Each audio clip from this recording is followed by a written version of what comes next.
સાંજની રસોઈમાં ફેમસ એવી પાઉંભાજી બનશે. Evening recipe pav bhaji. આજે આપણે પાઉંભાજી બનાવીએ છીએ. બધું શાકભાજી આપણે સમારી અને ધોઈ લીધું છે.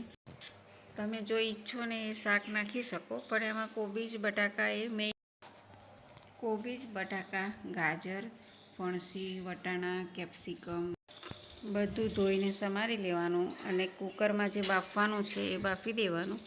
અને વટાણા કાચા રાખવાના છે, જે ગ્રેવી કરતી વખતે આપણે એમાં નાખીશું, કારણ કે એ બહુ સોફ્ટ હોય એટલે જલ્દી બફાઈ જાય. કેપ્સિકમ બી ગ્રેવીમાં નાખીશું.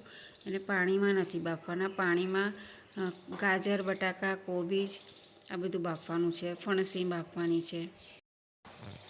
વટાણા અને કેપ્સિકમ ઉપર દેખાય ને એવી આપણે કોશિશ કરવાની છે. એ મેશ ના થઈ જવું જોઈએ. ઘણા ફણસી બી ઉપર દેખાતી હોય ગ્રીન.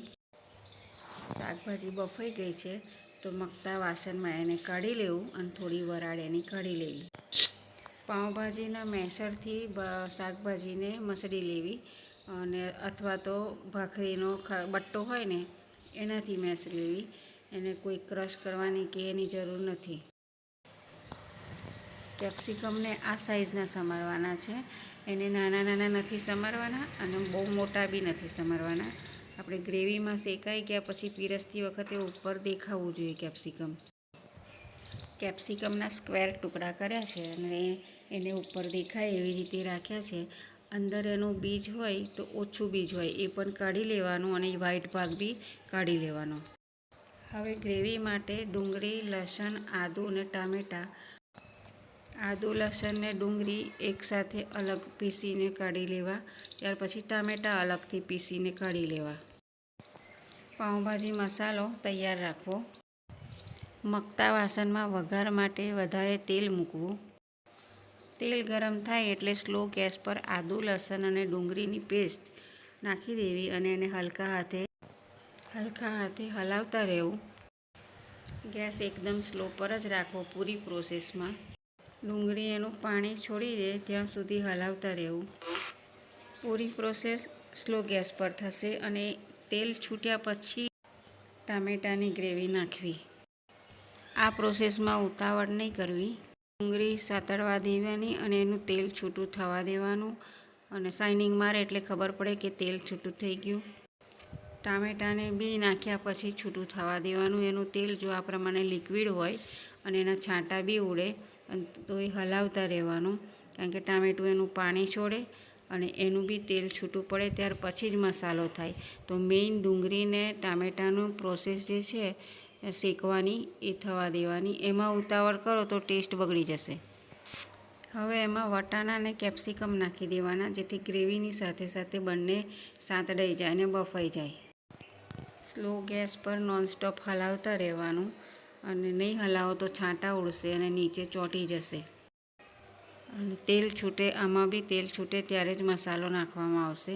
હવે જો દેખાય છે ને નીચે વાસણ છૂટું પડી જાય એટલે ખબર પડે કે તેલ છૂટું પડી ગયું. પાણી બળી ગયું હોય ને એટલે વાસણેથી મસાલો છૂટો પડી જાય, ગ્રેવી છૂટી પડી ગઈ એમ દેખાય જ છે. એટલે હવે તેલ છૂટું પડતા વાર નહીં લાગે. પહેલાં પાઉંભાજી મસાલો નાખી 2 વાર હલાવો. ત્યાર પછી હળદર નાખતા હોય તો નાખો, પણ આમ તો જરૂર નથી પડતી. અને પછી લાલ મરચું અવશ્ય નાખવાનું અને ચપટી મીઠું અવશ્ય નાખવાનું, કારણ કે અહીંયા આગળ જ મસાલો થશે ને એ ટેસ્ટ આવશે. પણ મીઠું એકલું ઓછું નાખવાનું જે પાછળથી નખાય. પણ પાઉંભાજીનો મસાલો ને લાલ મરચું આમાં નાખી દેવાનું. ગ્રેવી થઈ ગઈ છે. બધો મસાલો નાખી દીધો છે. હવે મસાલો બળે ના એટલે આપણે તરત જ એમાં બીજી પ્રોસેસ કરવાની છે. ગેસ બંધ કરી દેવાનો અને પછી બાફેલું શાક હતું એ બધું નાખી દેવાનું.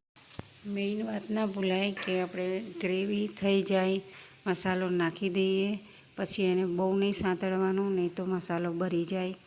એક 2 વાર જ હલાવવાનું. પાઉંભાજીનો મસાલો નાખી, મરચું, મીઠું નાખીને પછી ગેસ બંધ કરી દેવાનો, જેથી વધારે વાર તપી ના જાય. અને પછી બાકીની પ્રોસેસ કરવાની. યાની બધો મસાલો, બાફેલું શાકભાજીનો મસાલો, જે ક્રશ કરેલું શાકભાજી છે એ ઉમેરી દેવાનું અને બધું પહેલાં હલાવી દેવાનું. હવે ગેસ ચાલુ કરીને એને બધું ફરીવાર ગરમ કરો, ફરીવાર ઉકાળો અને મીઠું નાખો ટેસ્ટ પ્રમાણે. આમાં મરચું ઉપરથી વઘારમાં આવશે. પાઉંભાજીનો મસાલો આપણે ટેસ્ટ પકડાય એટલો તો નાખી દીધો છે.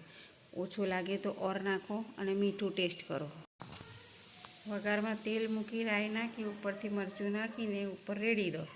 ઘી કે બટરમાં ભાજી બનશે અને તૈયાર છે પાઉંભાજી.